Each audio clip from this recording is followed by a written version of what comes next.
Hello everyone, जय हिंद। आज 17 मई 2023 है।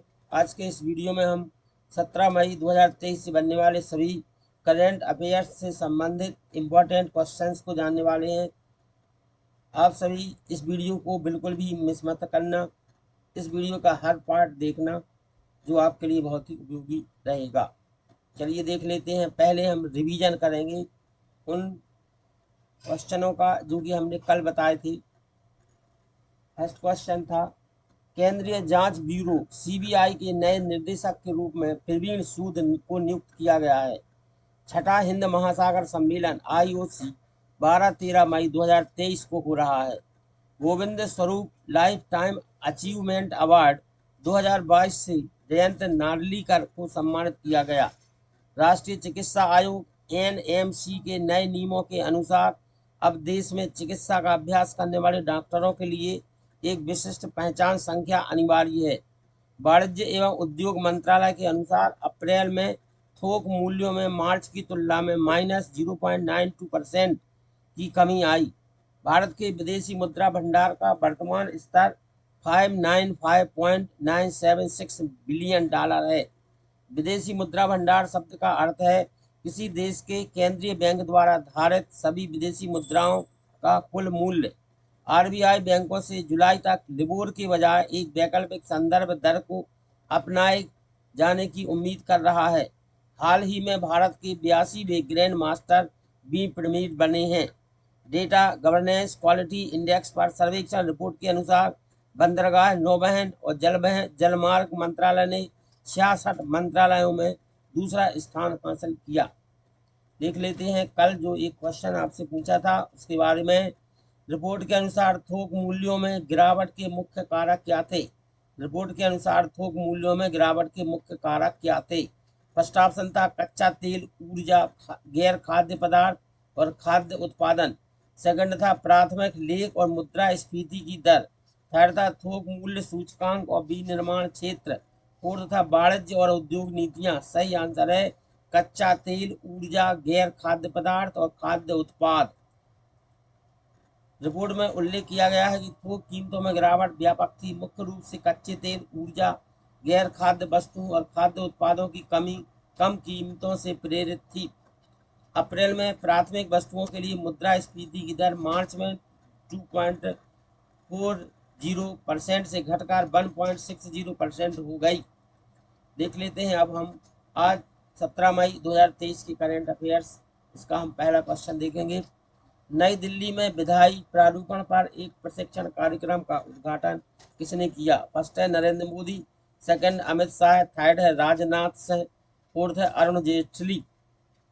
सही आंसर है अमित शाह। नई दिल्ली में विधायी प्रारूपण पर एक प्रशिक्षण कार्यक्रम का उद्घाटन अमित शाह ने किया। गृह मंत्री अमित शाह ने नई दिल्ली में विधायी प्रारूपण पर एक प्रशिक्षण कार्यक्रम का उद्घाटन किया।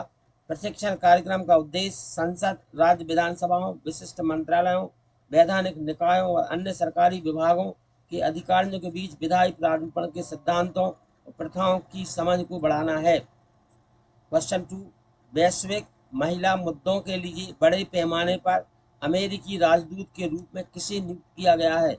वैश्विक महिला मुद्दों के लिए बड़े पैमाने पर अमेरिकी राजदूत के रूप में किसे नियुक्त किया गया है? फर्स्ट है गीता राव गुप्ता, सेकंड है निक्की हेली, थर्ड कमला हैरिस, फोर्थ है इंदिरा नूई।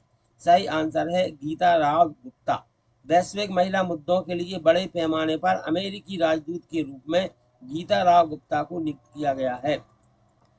भारतीय मूल की अमेरिकी नागरिक गीता राव गुप्ता को अमेरिकी सीनेट द्वारा वैश्विक महिला मुद्दों के लिए अमेरिकी राजदूत के रूप में नियुक्त किया गया है। नियुक्ति का उद्देश्य महिलाओं और लड़कियों के अधिकारों को आगे बढ़ाने के लिए अमेरिकी विदेश नीति के माध्यम से गुप्ता के प्रयासों का उपयोग करना है।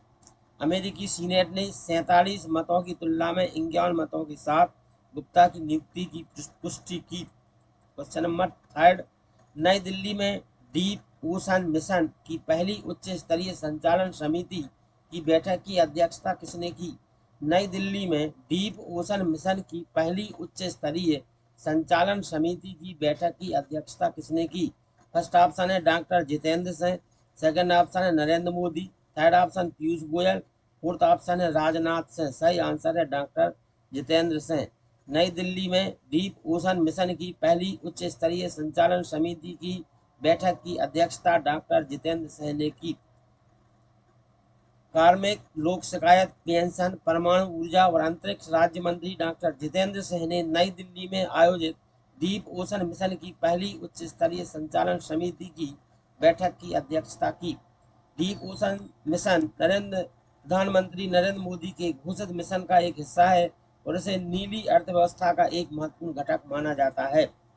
समिति में पर्यावरण, विदेश मामलों, रक्षा, वित्त के केंद्रीय मंत्री और नीति आयोग के उपाध्यक्ष शामिल हैं।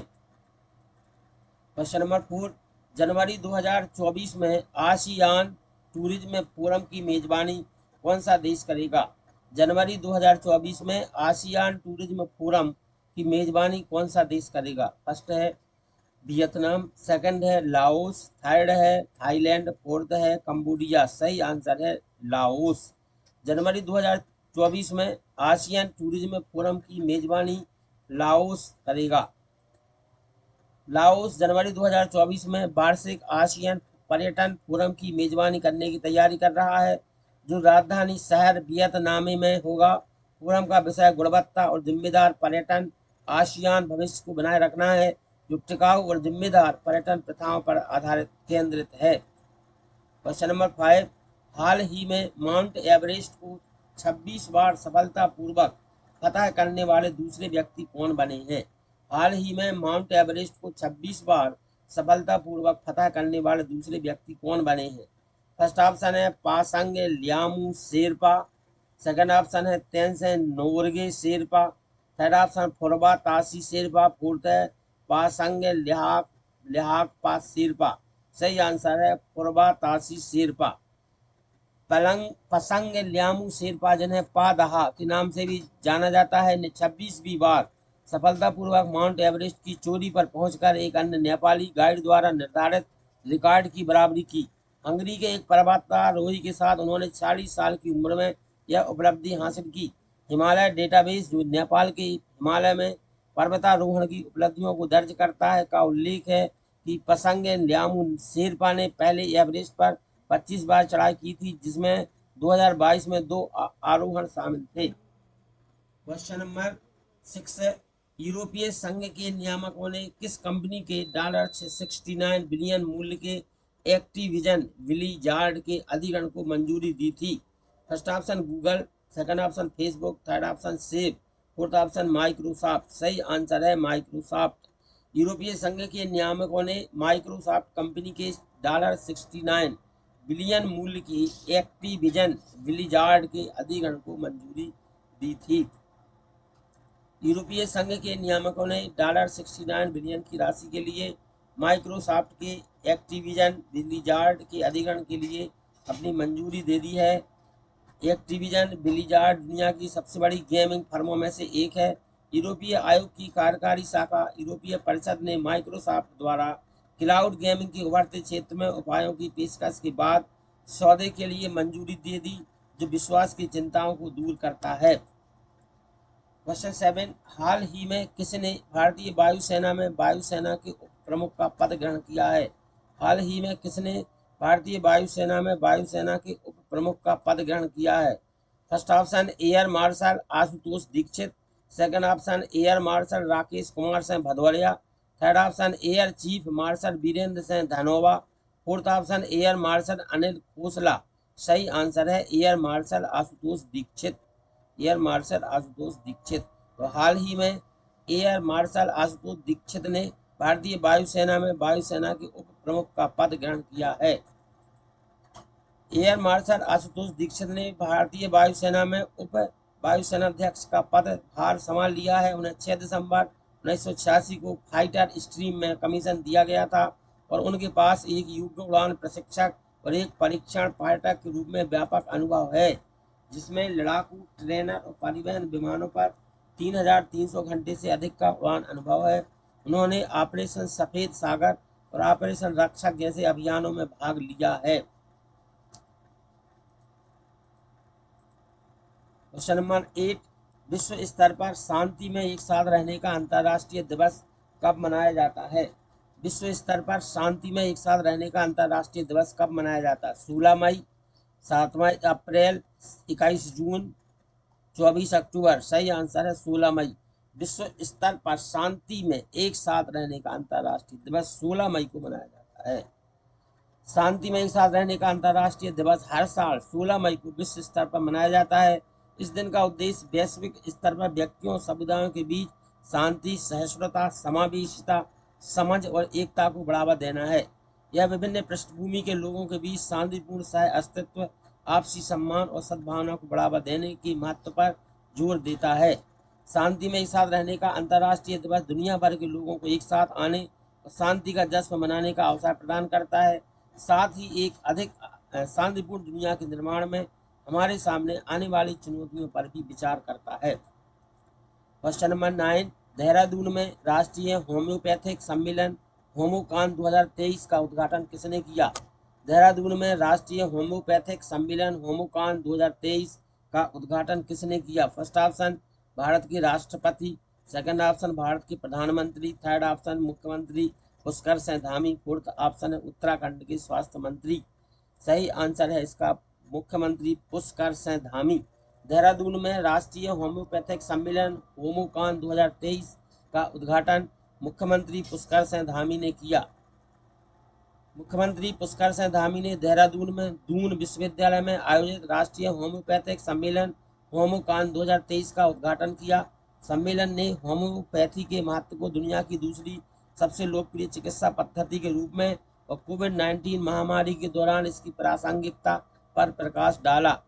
उत्तराखंड की राज्य सरकार ने अपने आर्थिक और प्रभावी प्रकृति के कारण होम्योपैथी सहित आयुष क्षेत्र के लिए उत्तराखंड को एक प्रमुख केंद्र के रूप में शामिल करने की प्रतिबद्धता दिखाई है, इसलिए मुख्यमंत्री पुष्कर सिंह धामी सही उत्तर है। क्वेश्चन नंबर 10, पुणे में किस विश्वविद्यालय ने एशिया की पहली सबसे रिसर्च लैब स्थापित की है?